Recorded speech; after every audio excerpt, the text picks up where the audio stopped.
ಘೋಷಣೆ ಮಾಡ್ರಿ.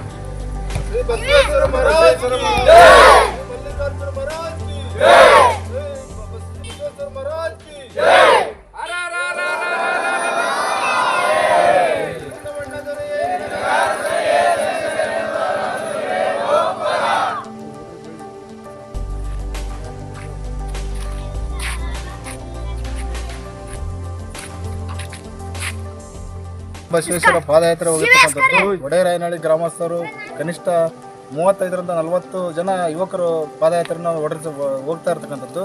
ಮಾರ್ಗವಾಗಿ ಹುಲಿಕಟ್ಟಿ ಮಾರ್ಗವಾಗಿ ಪಾದಯಾತ್ರೆನ ಹೊಡೆದಿದ್ದೀವಿ. ಈ ಸಾರಿ ನಾವು ಏನು ಮಾಡಿದ್ದೀವಿ ಅಂದ್ರೆ ಹಿಂದೆಲ್ಲ ಬೇರೆ ಬೇರೆ ಥರದಲ್ಲಿ ಶಾಲೆಗಳು ಬೇರೆ ಬೇರೆ ಥರದ ಟಿ ಶರ್ಟ್ಗಳನ್ನ ಹಾಕ್ಕೊಂಡು ಪಾದಯಾತ್ರೆಯನ್ನು ಮಾಡಿದ್ವಿ.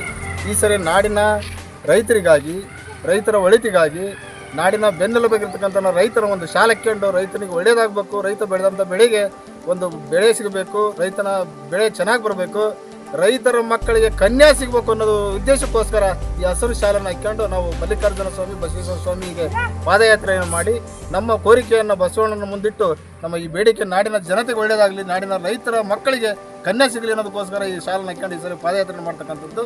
ಬಸವೇಶ್ವರ ಸ್ವಾಮಿಗೆ ನಾವು ಈ ಮನವರಿಕೆಯನ್ನು ಬೇಡಿಕೆಯನ್ನು ಇಡ್ತೀವಿ ಅಂತಂದು ಹೇಳಲಿಕ್ಕೆ ಇಷ್ಟಪಡ್ತೀವಿ. ರಾಣೆಬೆನ್ನೂರು ತಾಲೂಕು ಜಿಲ್ಲಾ ಹಾವೇರಿ ಒಡೆಯರಾಯನಹಳ್ಳಿ ಗ್ರಾಮದಿಂದ ಹಿಡಿದು ಬೃಹತಿ ಕ್ಷೇತ್ರ ಅಲ್ಲಿವರೆಗೂ ನಾವು ಪಾದಯಾತ್ರೆ ಮಾಡ್ತೀವಿ. ಸತತವಾಗಿ 20-21 ವರ್ಷ ಆಯಿತು ನಾವು ಹೋಗ್ತಾ ಇದ್ದೇವೆ.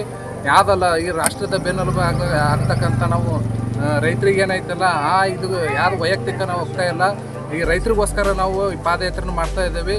ಈ 2025 ಇದೇ ಥರನಾಗಿ ಚೆನ್ನಾಗಿ ಮಳೆ ಬೆಳೆ ಚೆನ್ನಾಗಿ ಬರಲಿ ಅನ್ನೋಕ್ಕೋಸ್ಕರ ನಾವು ಹೋಗ್ತಾ ಇದ್ದೇವೆ. ಒಡೆಯರಾಯನಹಳ್ಳಿಯಿಂದ ಪಾದಯಾತ್ರೆ ಹೊರಟಿದ್ದು ಮೊದಲಿಗೆ ಬರ್ತಕ್ಕಂಥ ಹುಲಿಕಟ್ಟಿ ಗ್ರಾಮ. ಈ ಹುಲಿಕಟ್ಟಿ ಗ್ರಾಮದಲ್ಲಿ ನಮಗೆ ಒಂದು ತಣ್ಣಗಾಗಲಿ ಎಲ್ಲರಿಗೂ ಪಾದಯಾತ್ರೆ ಬೃಹತಿ ಪಾದಯಾತ್ರೆ ಹೋಗತಕ್ಕಂಥವ್ರಿಗೆ ದಿವಸನ ಕೊಡೋದ್ರ ಮೂಲಕ ಸ್ವಾಗತವನ್ನು ಕೋರಿ ಈ ಪಾದಯಾತ್ರೆಯನ್ನು ಬೀಳ್ಕೊಡೋದಕ್ಕೆ ರೆಡಿಯಾಗಿರ್ತಕ್ಕಂಥ